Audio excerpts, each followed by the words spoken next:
Hi there, and welcome back to another episode of the Humans in AI podcast. This is the podcast where we dive into the real life stories of the top leaders and entrepreneurs within the artificial intelligence, high performance computing, and data center space. These people truly are at the top of their game. We're going to have honest and authentic conversations with all our guests. We're going to chat about their career journeys, the highs and the lows, and even the lessons they've learned from the mistakes they've made and the victories they've celebrated along the way. It's all about sharing their experience and their knowledge and how they see the future of the space they're in. So if you're looking for practical advice from people who've walked the same path as you, or just a little inspiration, you're in the right place. We're going to be dropping new episodes every Thursday, so make sure you stay tuned and don't miss out. Hi there, Amar. How are you doing? Good. How are you, Nick? Very good, very good. Thank you very much for finding time in your busy schedule, traveling to see me. So that's really appreciated. For the benefit of everybody watching and listening, Amar, do you mind just giving me a quick introduction of who you are, your role, and a bit more about the organization, if that's okay?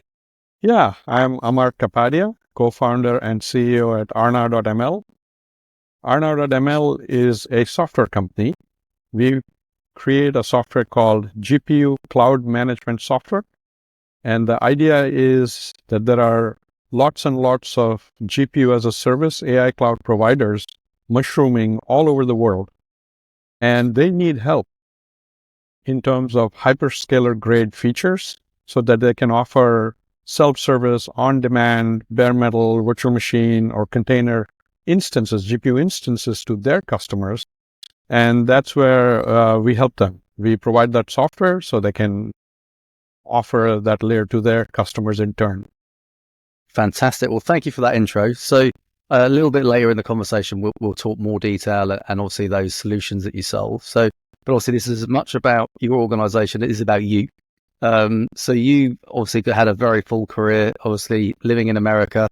I think you did your master's or a degree in the States as well, I think, if memory serves. Yes. I got my master's in Berkeley, in University of California, Berkeley. And then I literally got into a rental car, drove to the South Bay, and I've been there ever since. Been there, part of the furniture. So obviously you've been there, and you I think you were at HP as an engineer. So you started out in engineering, and then obviously you moved into products, and you've been in product for a long, long time now, haven't you? Most of my career has been product management and product marketing. But yes, I did start as, actually, believe it or not, as a chip designer. Really? Yes. Crikey. So you were very much on the hardware side of things, and obviously, worked across from hardware infrastructure and software. Obviously, working with HP, getting that grounding, which is a great grounding for many, many people. What sort of made you move from engineering into the product world?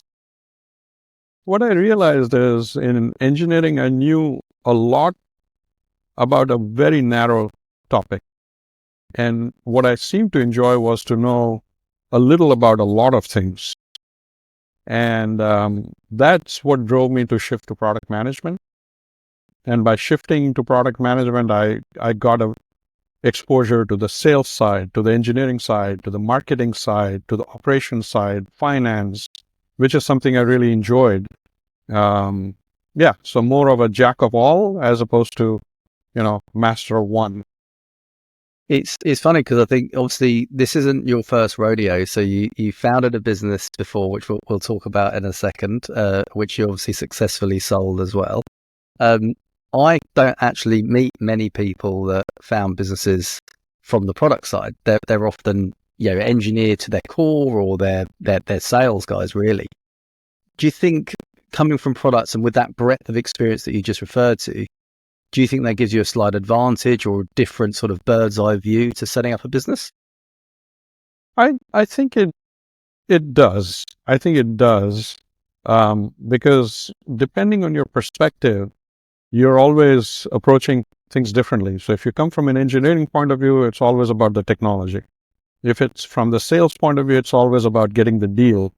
I think what I bring to the table is looking at the customer requirements. What is the problem and what is the best way to solve that problem? So I think in that sense, I don't know if it's better than the other two perspectives, but it is different. Absolutely. And well, like you say, whether it's better or not, it is different Yeah. and different to others, and therefore could be deemed as an advantage, so, which you never know. And obviously, I've just referred to the fact that you founded a business previously, obviously, and successfully sold. You able to give us a bit of an overview of that organization and how that came about? Yeah, so my current co-founder, Sriram, and I started a company way back. This is 2001, along with some others. So there were other co-founders as well. That was a 10 gig Ethernet SmartNIC or a DPU. And we started in 2001. The company was sold successfully in 2006 to Emulex, which was a public company in the fiber channel space. And it was a great ride at Emulex. We went from not being in Ethernet at all as Emulex to becoming number one in just a few years. And eventually Emulex was sold to Broadcom. So it was a great experience, but I often joke with Sriram that we were maybe just 15 years too early. And now DPUs are the rage.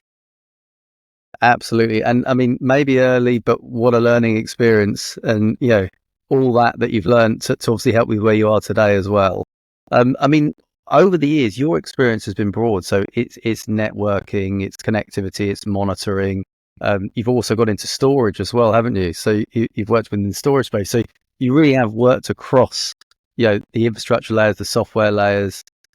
That, I suppose, again, gives you that broad perspective when it comes to working with some of the new up and coming hyperscalers and cloud providers, across the globe. Absolutely.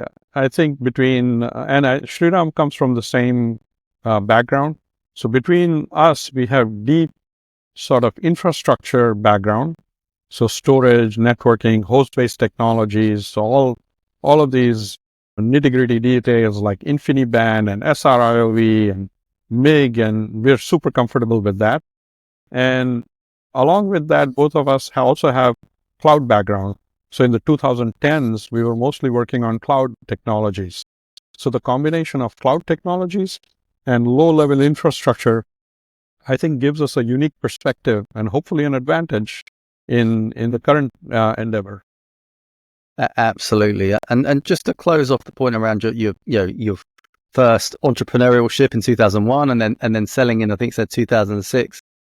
What was the secret sauce to the success, so to speak, in actually, the idea of a business, then actually getting it operational and getting it fit for somebody to want to come and buy it? Was there sort of key things that you did that you think actually sort of set the tone for your success there? I think in hindsight, what happened was Emulex had a gap in their roadmap.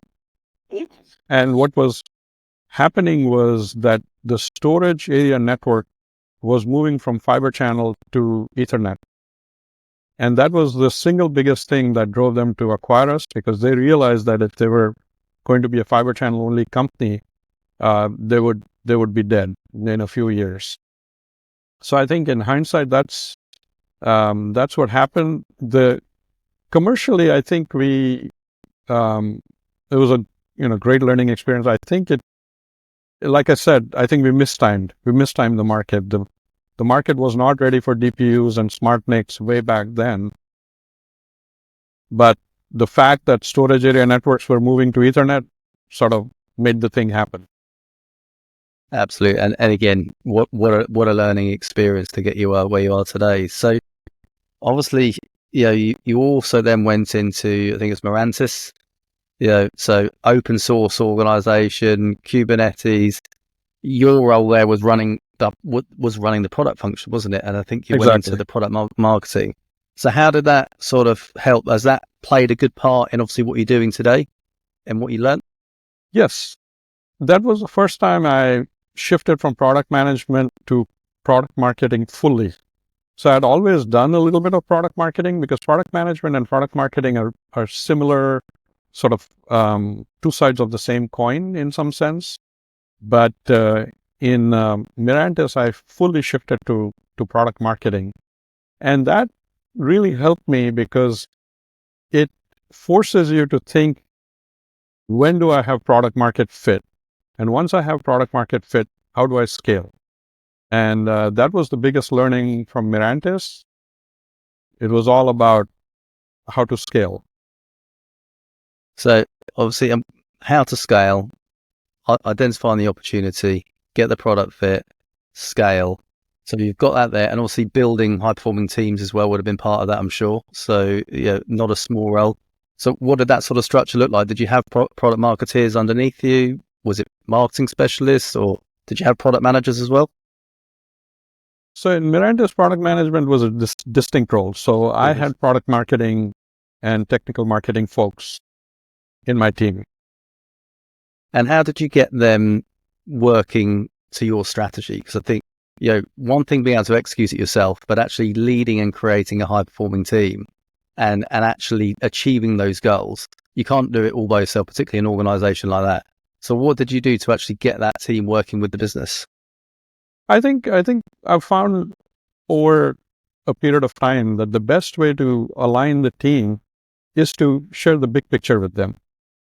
If you're too tactical and you say, I'd like you to go do this, then it in such a creative, high technology environment, it doesn't work. So I think the single biggest thing is to say, here are the customers we are going after. This is the qualification criteria. And once they're qualified, here are the tools. So if you walk through like say a buyer's journey, right? Awareness, and then further stages of engagement, then what are the tools that we have to create? And how do we train our sales team or demand gen team on those tools? So once I think I was able to share the big picture with the team, then everybody sort of operates on their own. And it's just some light layer of oversight as opposed to really getting in and telling them on a daily basis what to do. I think it sounds obvious, doesn't it? But I mean, how many times do we hear that leadership doesn't get that, doesn't get the staff on the journey, doesn't do the big picture talk, doesn't actually allow the staff to take their head up, lift their head up and actually see what the goal is. They're just in the weeds and they're constantly getting drowning. So yeah, it does make total sense. So obviously with that experience then, you then moved on, you founded Aarna in 2017, I think it was. So we did Sriram and I did get back sort of the band together in 2018, but we did consulting for a couple of years. So the product version of the company really started in 2020. Okay. So 2020, it really kicked off. Yeah. So it got big. And in terms, obviously, from where you've come from, again, starting a business in 2020, that's a tricky time. It was that's a tricky time, no matter what you're doing, really, unless you're selling PPE. So exactly. so it's obviously you can't plan for these things, for sure. I mean, did that have an impact on actually getting started, and how did you find? I suppose because it did affect so many people. It affected us in my business. Starting a business, how did you stay motivated and clearly focused to actually grow the company when obviously the whole world was sort of battling down the hatches in many respects? It actually, believe it or not, worked to our advantage. The whole remote work, the whole work from home, and the reason is before 2020, customers would ask us, "Do you have on-site? Do you have a presence in the country?" So if you were engaged with a customer in say Latin America, they would say, "Who do you have on the ground in Latin America?" And that's very difficult for a startup, right? If you're trying to pursue customers in like Korea, in Japan, in Latin America, how do you put people in all these geographies? And before 2020, I would say that would put a startup at a huge disadvantage to an established large company. But come 2020, nobody asks us that question anymore. Do you have people in the geography? And believe it or not, that question hasn't come up ever since. So even now, Nobody asked us that. So I think that was a big advantage of sort of this remote work. And yes, there was I think a 3-6 month period where everybody sort of went into deep conservative mode, and there was no spending at all. But by the end of 2020, things opened up, and customers wanted partners, solutions, and I think that helped us. That helped us because the spending was there.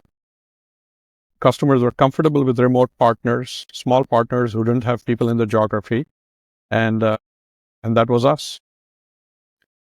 Makes perfect sense. And in terms of, obviously, you're helping the GPU players out there, and there's, as you know, there's a lot of them. We've talked about it before, and I've talked about it with your colleagues. There's a lot of them popping up, in America, in Europe, also over in APAC now as well, an awful lot. And your platform is designed to help with the orchestration, NVIDIA, but you're looking also beyond NVIDIA as well, are you? Is that right? So you're looking at just GPUs in general, so it could be AMD as well.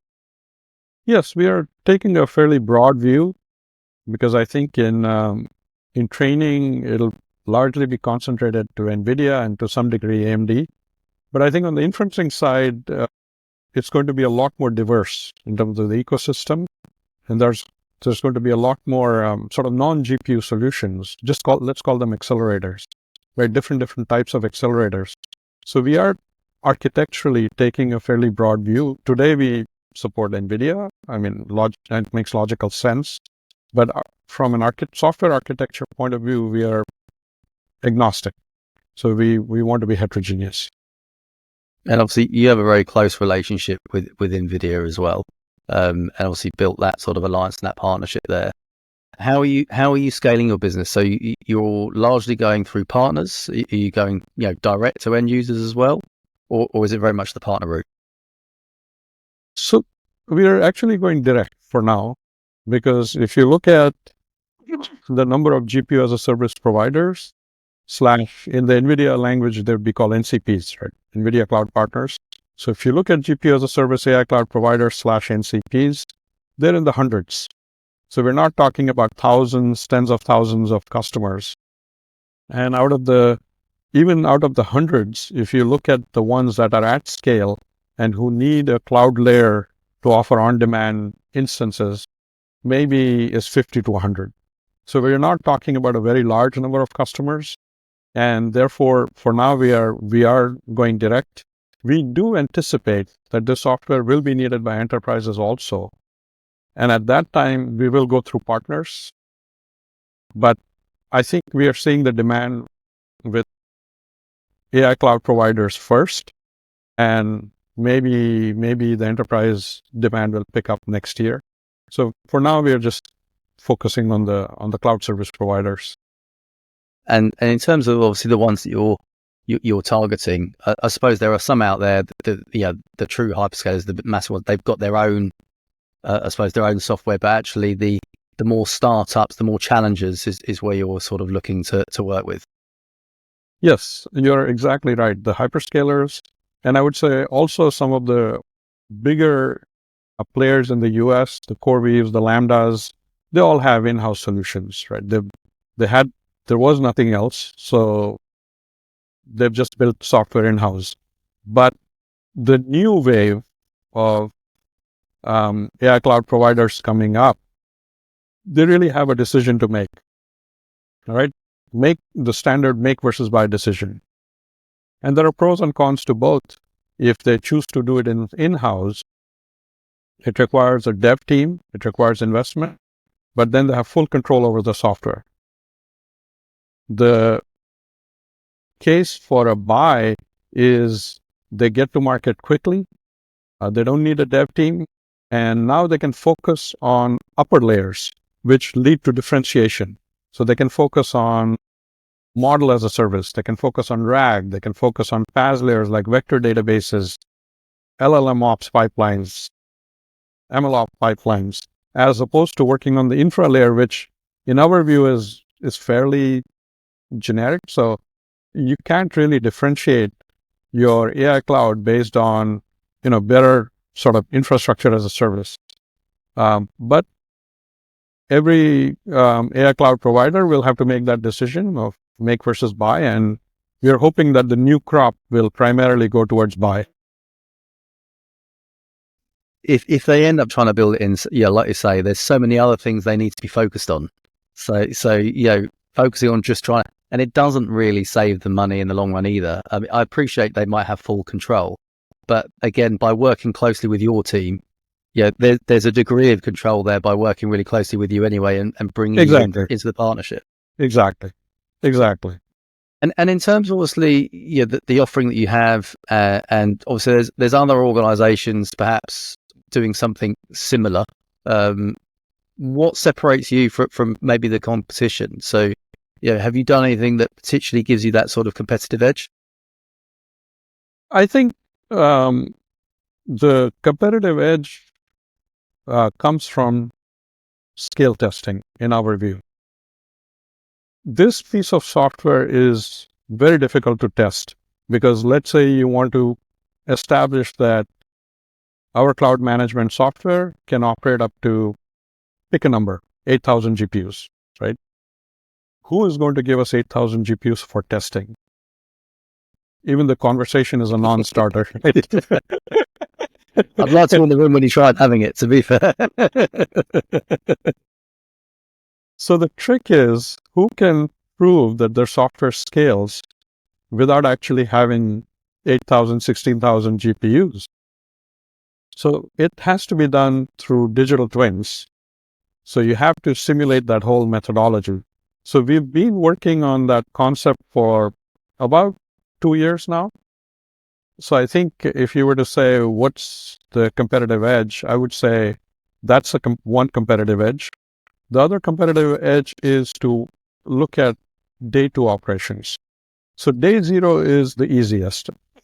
You could literally create a bunch of Ansible scripts to set up tenants and do the initial day 0 isolation.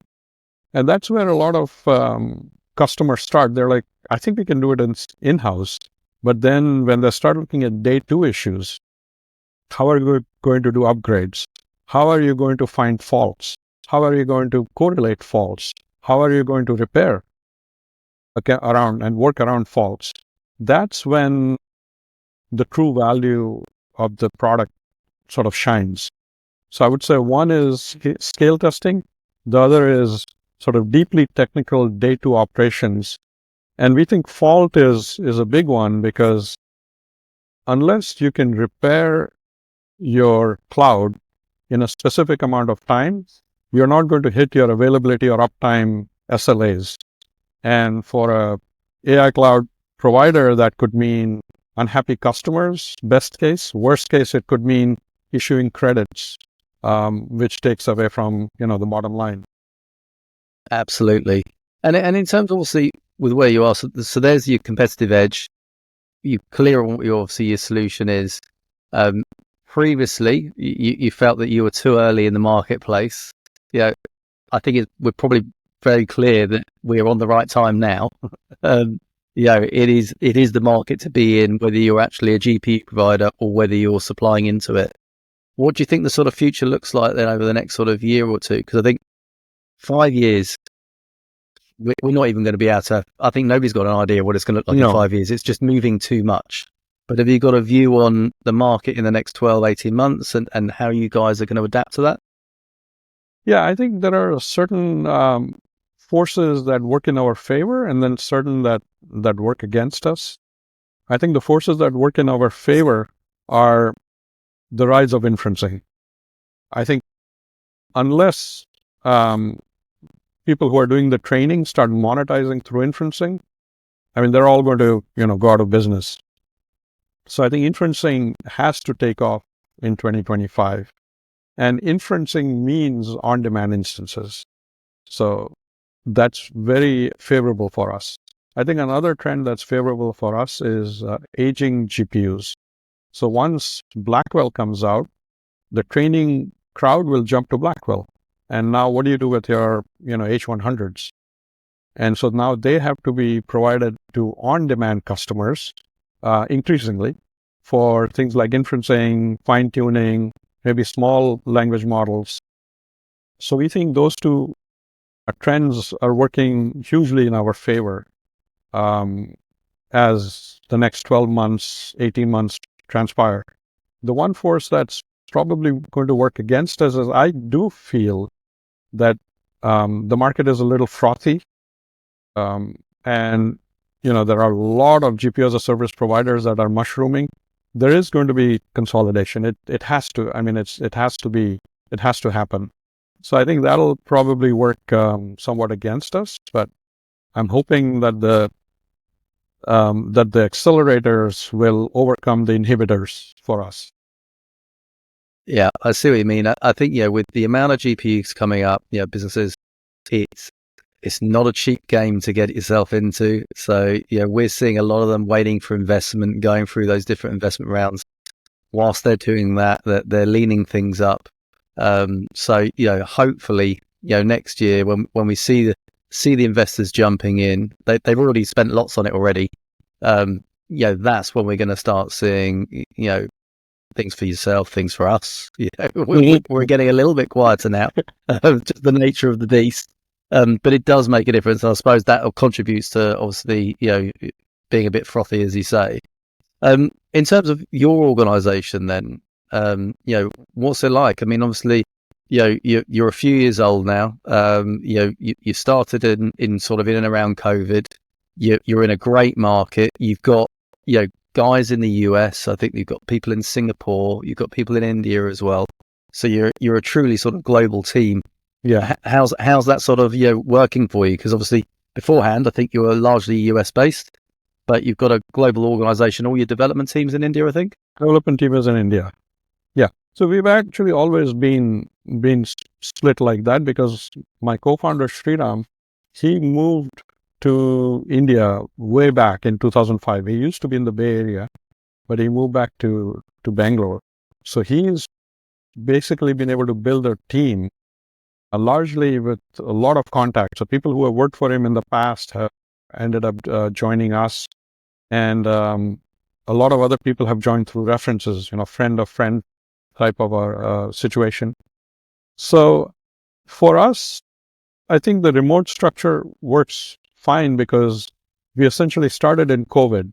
So even the people who are in the same geography would always be on Zoom calls. So that works perfect for us. It does mean mornings and evenings are just jam-packed, both sides, because that's when we get overlap in terms of discussions. But other than that, I think it works fine. And in terms of obviously your technical teams are over in India. In the US, it's largely more the client facing, the go-to-market teams, Exactly. Or is it a bit of a spread? Yeah. It's all go-to-market. The dev team is all in India. Absolutely. So, and how do you, in terms of the way you operate in your structure, obviously you're working remotely. You're doing the late and the early sort of Zoom calls and what have you. How do you actually maintain a culture in an organization that's largely through looking through a box? I think it goes back to the discussion we had about sort of Mirantis. I feel it's very important for the team to know the big picture. And that requires a lot more effort than you might imagine, because in a startup, the big picture is constantly morphing, right? The GPU space is moving so quickly, even for large companies. Forget small companies. Even large companies have to adapt so quickly. For a small company, things are moving at warp speed. So I think the biggest challenge I see in running organization that's spread out in this way is to continually keep communicating the vision and saying, okay, guys, this is what we are doing and this is why it makes sense. And then everybody has to figure out their own sort of course and say, okay, how do I fit into the big picture? So I think that philosophy, I think, has served us well. I can see that, and that's something that we do here. We do quarterly meetings, and we don't just talk about the past. We talk about where we're heading. And we talk about why we're going in that direction. And if we're going to pivot our strategy, they need to understand why we're pivoting the strategy as well. And it's crucial. It really, really is. So in terms of obviously the future, you mentioned about, where the opportunities may lie. You mentioned where the risk may well be for you guys as well. The strategy now is global domination, is obviously targeting the startups and the scale ups, the challenger sort of GPU businesses. Is there any sort of exciting upcoming events or anything that you're particularly focusing on in the next 12 months? I would say there is one mega trend that we haven't talked about, which I think also could be a big one for us. And that's the concept of massive peaks and valleys in inferencing workloads. So I was talking to a machine learning expert, and what they were telling me is that in web scale applications, you have a steady state, and then you might have some spikes. But in inferencing, it's going to be peaks and valleys, both. So what that means is, let's say you are a AI cloud provider in, just pick a geography, Indonesia, just for lack of a better example. And your mean consumption, your average consumption is 1,000 GPUs. But the valley is 200 and the peak is 2,000. Now, what do? Do you buy 2,000 GPUs and mostly stay idle at 50% utilization? Do you buy 200 and turn away all your other customers who want more than 200? Or do you buy 1,000? And I mean, it's just a difficult situation. If you are a hyperscaler, you are fine because you have so many regions around the world that different regions can absorb each other's peaks and valleys. But if you're a GPU as a service provider in one geography, what do? So what we envision is the need for AI cloud providers to trade capacity. So call it airline code sharing, right? So two airlines that are in different geographies will often do code shares, and you have a United ticket, but the plane is actually Lufthansa. So same thing, you might be working with a GPU service provider in Indonesia, but the actual GPU capacity may come from a service provider across the world. Now, of course, I'm assuming that latency and other things are not a big concern. If they are, then the scheme doesn't work. But we see that the need to trade capacity will be a big mega trend. And so what we are also doing is we are putting in the capability of cloud brokering in our cloud management software product, so that GPU as a service provider A and B can now become partners and trade capacity to absorb each other's peaks and valleys. And so it's sort of a marketplace. And through the marketplace, multiple geography-centric AI cloud providers can now collaborate, trade capacity. Yeah, I mean, I've been speaking to various clients over the last sort of few weeks and months, and that seems to be very much within that sort of strategy there. So, like you say, you've got different parts of the world, when they go to sleep, they've got their GPUs just sitting there idle, doing nothing. Whereas actually another part of the world can be using them. It makes total sense, doesn't it? Really, and it goes back to actually a more sustainable way of working too. Yes, because they are there, which again, when you talk to the GPU providers, that is a theme that is very close to their hearts at the moment, as is their end clients. So contributing in that way. So you're going to tie that into your service offering. Yes, the product is going to have a brokering layer above the cloud management software layer. So we'll have an intent layer, a brokering layer, and then the rest of the cloud management software. And the intent layer will let the user define attributes of what they want: latency attributes, geography attributes, data center tier attributes. So if you are latency sensitive, then we are not going to give an Indonesian customer a GPU from the US. But if you're not latency sensitive, then you can grab a GPU from anywhere in the world. So we'll have the intent layer, then the brokering layer underneath for exactly the use case I mentioned. And then below that will be the cloud management software layer that will give you on-demand, bare metal, virtual machine, container instances that are fully isolated. Fantastic. That's a clever piece. Yeah, clever product offering there, to be fair. And as you know, you're speaking to your clients. That's exactly what they're interested in, isn't it?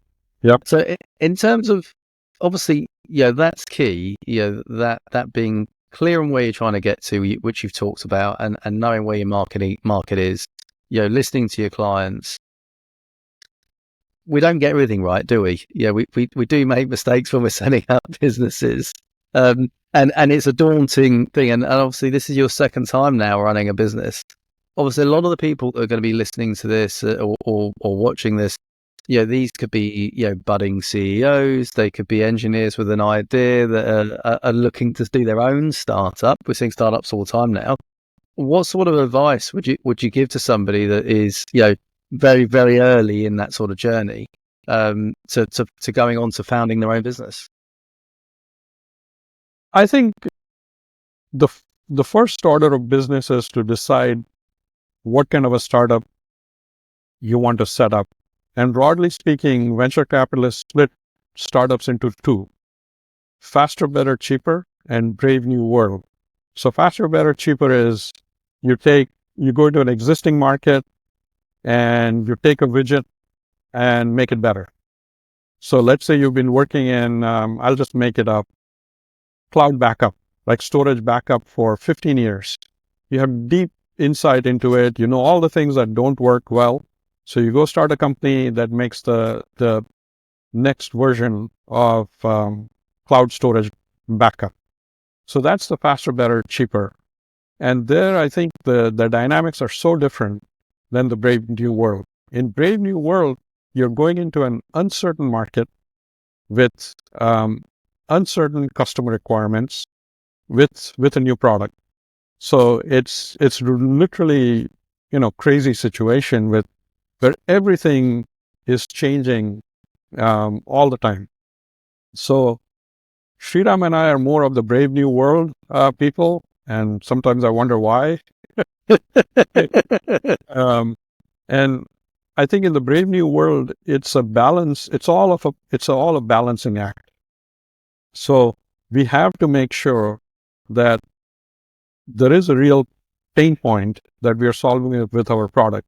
So the advice I would give is don't even build a product. Don't even build a prototype.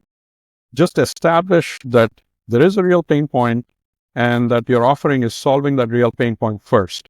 I think if that's not established, there's no point in wasting time building a prototype. And I see that a lot of entrepreneurs make that mistake. They're like, oh my God, I have to spend 9 months, build a prototype, and then I'll start engaging with customers. So don't do that. The second thing about the balance is staying true to your vision versus pivoting. And what you'll find in a brave new world is you're constantly pivoting, you're mini pivoting all the time, literally all the time. Because like I said, if you have talked a year ago, the GPU world looked so different. And we've learned so much, things have changed. So the customers are adapting, the market is changing. So we have to constantly keep adapting. So we can stay true to the overall vision of sort of cloud management software, but the particulars of what we're doing and what exact problem are we solving and what features are we emphasizing, we have to keep tuning that and pivoting all the time. So I think it's a balancing act. Yeah, I mean, it's fascinating to talk about, particularly within tech startups, building the product before they've even realized there's a huge need. They just think, oh, people will buy that. Yeah. But actually going out to market, understanding the challenges, understanding what, finding the solution to a problem and really getting the engagement and the interest, then going in and investing the money and the time. So I can see that making absolute, and like you say, being able to pivot. The market does change a lot. So, and as we've seen over the last year, so completely agree. So, well, look, I think that's pretty much us done now. I think we've run out of a little bit of time. Look, it's been really enjoyable getting to to know you, know what's going on in the business, where you're heading, where the opportunities lie as well. I mean, that's been really fascinating to see where you think it could end up. The market is definitely going to be evolving over the next 12 months. So the fact that you're used to pivoting, I'm sure you will. But look, really enjoyed having you on the show. I think for that reason, we definitely need to invite you back again in a year and just reflect Compare on what we've learned. And compare notes entirely. But look, thank you very, very much. It's been really enjoyable, and we'll get you on next year as well to talk about it. Likewise, I really enjoyed our conversation. Thank you so much, Nick. Right, cheers for your time. Thank you. Take care. All right, see you. Today's conversation, Amar gave us a great insight into the challenges and opportunities of starting a business during the pandemic, the competitive landscape of GPU cloud management, and the importance of understanding the customer needs. Next week, we've got a great conversation with John Balazer, the Group CEO of Soluna Holdings. This is a conversation you really need to hear. John has successfully built, founded, and sold multiple businesses, so you're definitely going to want to listen to what he's got to say. So subscribe wherever you get your podcasts, and don't forget to follow us over on LinkedIn so you don't miss a thing. Until next week.